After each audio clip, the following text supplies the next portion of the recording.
Hello and welcome to another action figure review. Today we're taking a look at the Warhammer 40k Ultramarines Primaris Intercessor, or whatever, I butchered that name maybe. My knowledge with Warhammer is limited to a few of the short movies, Dawn of War 1 and 2, and I've read a few things here and there, but I never actually sat down and played a Warhammer game because it's far too expensive to get into, so oh well. So anyway, today we're taking a look at this action figure that is a co-thing with Bandai and Games Workshop. For people in the West, you could have pre-ordered like one out of I think 3,000 or was it 9,000 limited edition from Games Workshop themselves, or if you're in the east side of the world, you could have ordered this directly from Bandai or Tamashii Nations and all that stuff. So while this figure did look great in all the previews and promos and stuff, I actually have a lot of problems with it. But before we get on with that, don't forget to click the thumbs up button if you enjoyed the review, and click the thumbs down if you hated my opinions, I guess.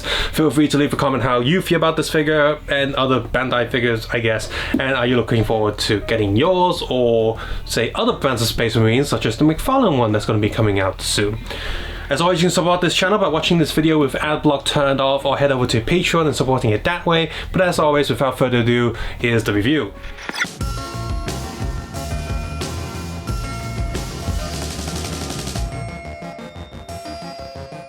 Find out how big this box is for what you get. Look, the Space Marine is just lying down there, and there's still a lot of space there. You could, get this jetpack and gun and whatever and fit all that in there. Maybe about that much space. You can probably fit like 4 or 5 or maybe even cram 6 Space Marines in this box. Packaging and stuff, I'm gonna keep complaining. So we have the bottom tray here with what few pieces of accessories. That's got its own lid, right? The Space Marine here has its own lid.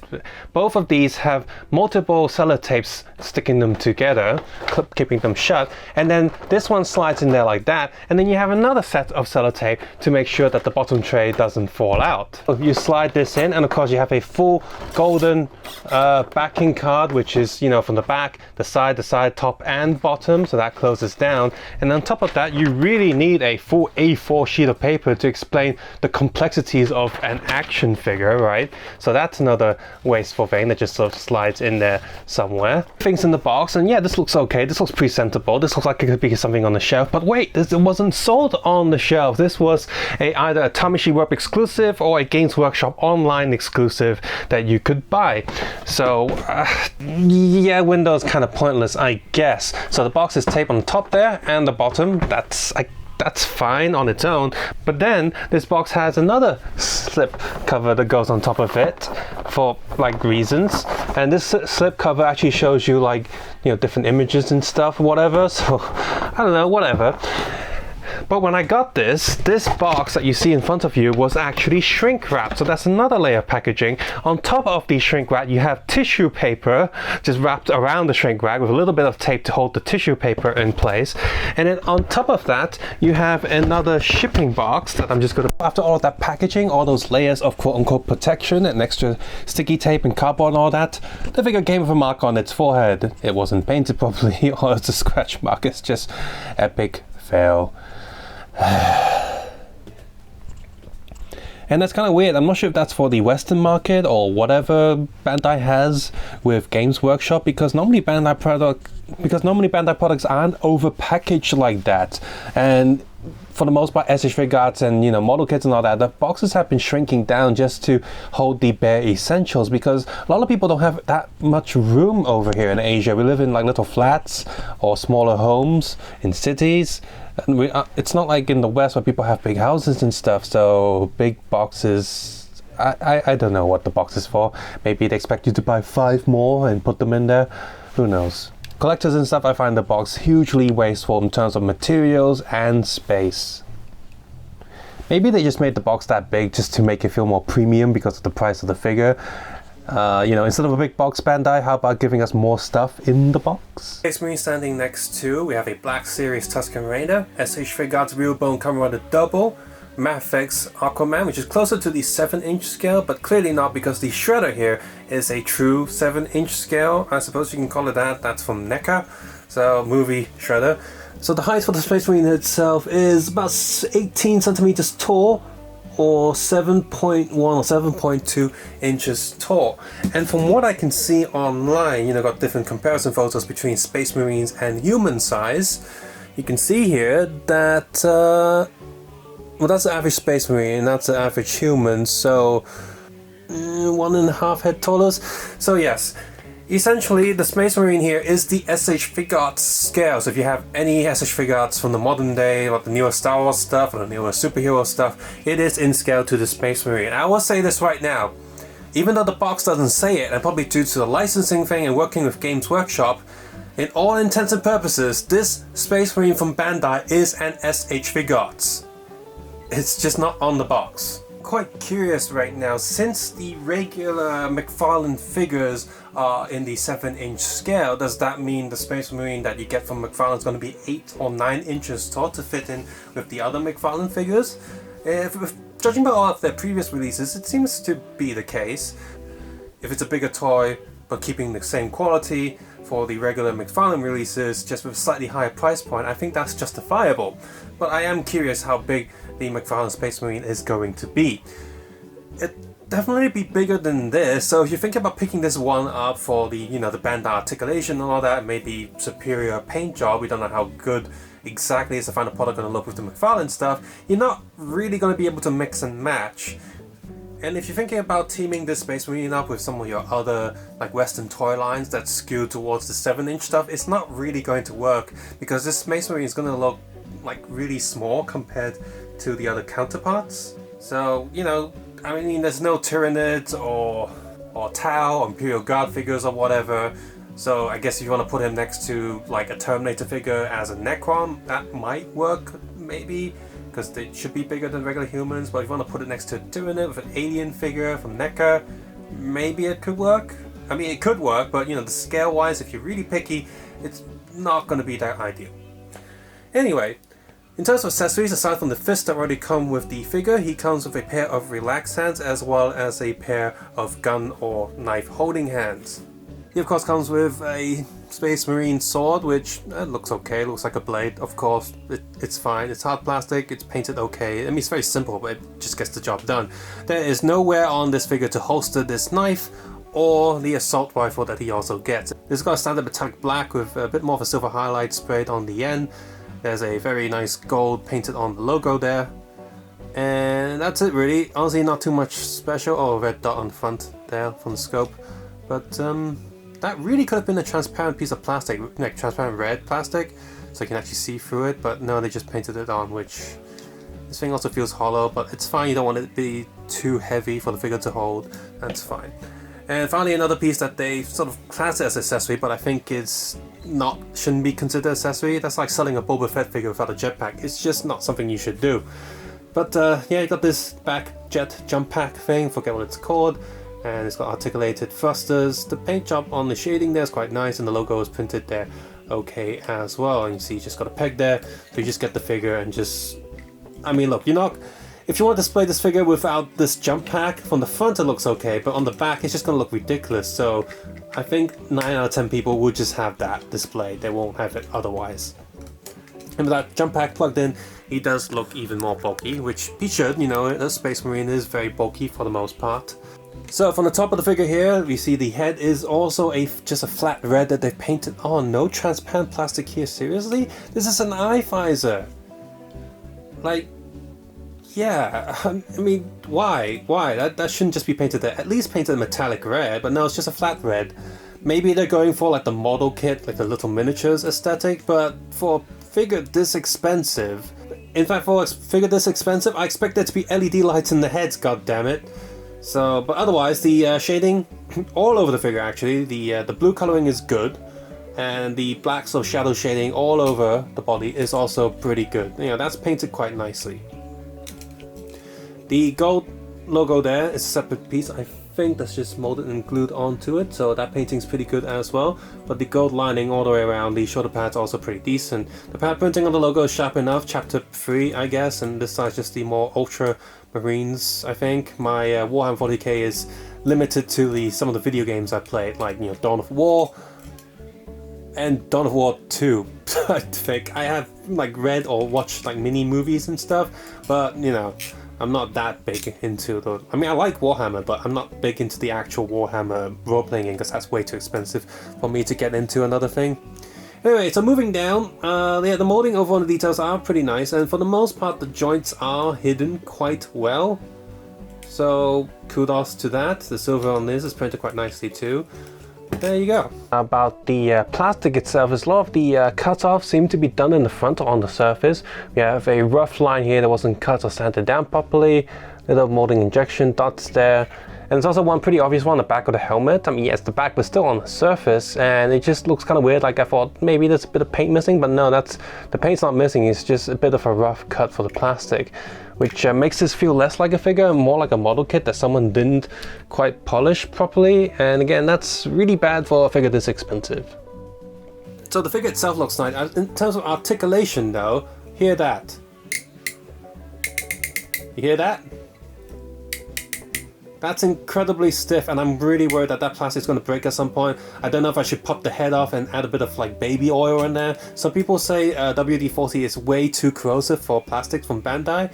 So while I did add a drop to my Darth Vader figure to help the joints, which it did help, I popped the leg and joints off in to wash it and wash any WD-40 off of it. And I don't know, I'll get some baby oil or maybe even Vaseline, like less corrosive stuff. So I don't know if I should do that with this and try and pop the head off, but the head is I think it's on a ball joint. Yep, it does have its own movement, but it also has a secondary movement. Instead of an extra neck joint, this whole black piece is on its own hinge. So that's cool, I guess. Moving down to the torso, it got I don't think it's a ball joint because it doesn't move like one. There's definitely a hinge in there, and the top body doesn't rotate away from the lower stomach, so got a rotating joint there and a hinge just there.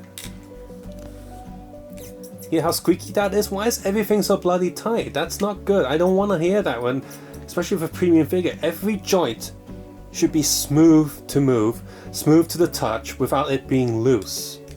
If regular SH figures can do that, why can't this? Was this rushed or something? I don't know. And yeah, he can't really look back, not really, but he can bend forward, and there's a gap there, which again, you know, it's fine, I guess. So, moving over to the shoulders, the shoulder pads are connected to the arm and have their own little hinge, like so. So that moves out quite a lot, and a little ball peg down there. The shoulders also have this joint, which looks great for the front, great for articulation, but on the back, well, there's nothing covering this. Like we've had figurized model kits that have something to cover this up. So this is ugly from the back. Let's just say that. So I've got that. Upper arm rotation, double.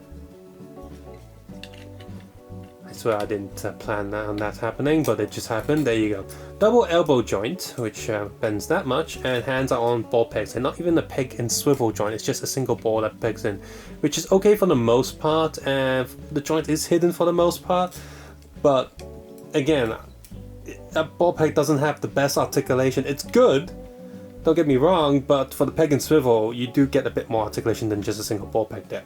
Also note that the elbow pads are also not glued down, so they can fall out. I am fine with that because, you know, as long as it stays in there just fine, it's okay. Just don't fall out too often. I'm fine with that. I don't really care if it's glued down or not. I'm also fine with that with knee pads and other elbow pads from SH figures. So, but do be careful.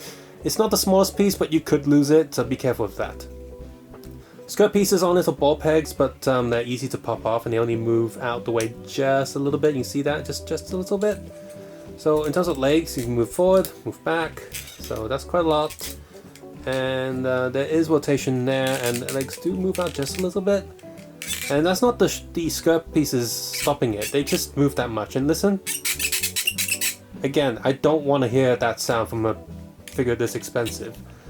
Got a single knee joint, which... You know, Space Marines have this design right there. This really could have been its own thing that can slide out the way so you can have more leg articulation.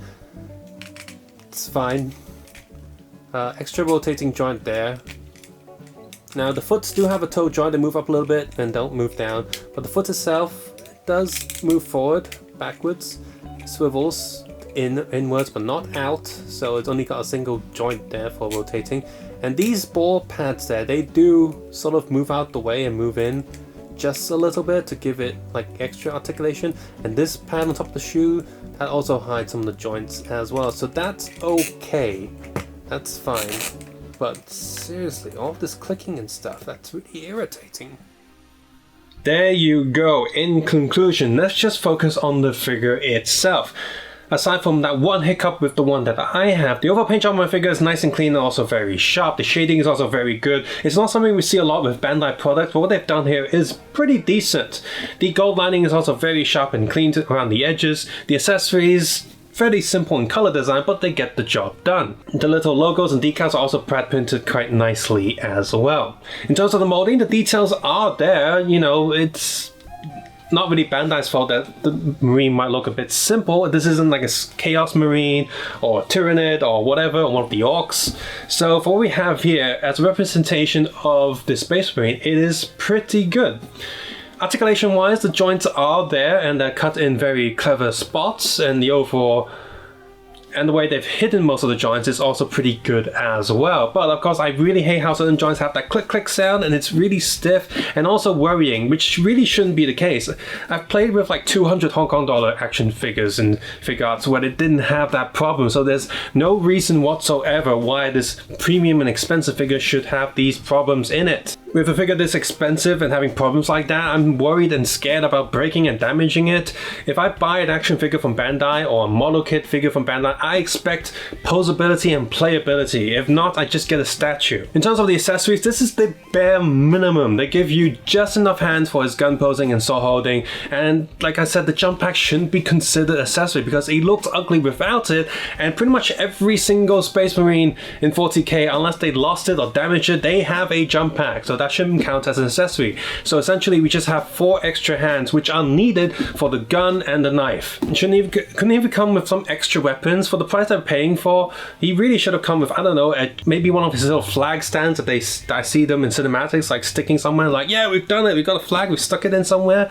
Or some images even show like Space Marines with some little little ribbons and stuff they can attach on it, like sort of little bits of customized ability with the figure. But no, we don't get any of that. This is the bare minimum, and that again, this is the bare minimum, and at the price again, it is disgusting and horrible. No stand, no backing card for display, no nothing. It's pathetic. With a box this big, they really like oxygen. And as for the figure itself, it is a great action figure overall, but it should be at least half the price. This should cost the same as the regular Hulk releases from the Marvel SH Figuarts or Thanos. You know, they're like the bigger figures, and they still have, you know, tons of accessories and arguably more complicated paintwork because they're not mostly just blue with some shadings. Another thing this figure really could have come with, you know, having a jump pack and all, and could be top heavy. Why is there 0 die-cast elements to the figure? One of the big things I remember from the Ninja Turtles figure arts that they released a few years ago, which unfortunately didn't become its own subline, I guess they didn't sell as well, is that the Ninja Turtles, because of their top-heavy nature, their feet and lower legs are all done in die-cast metal.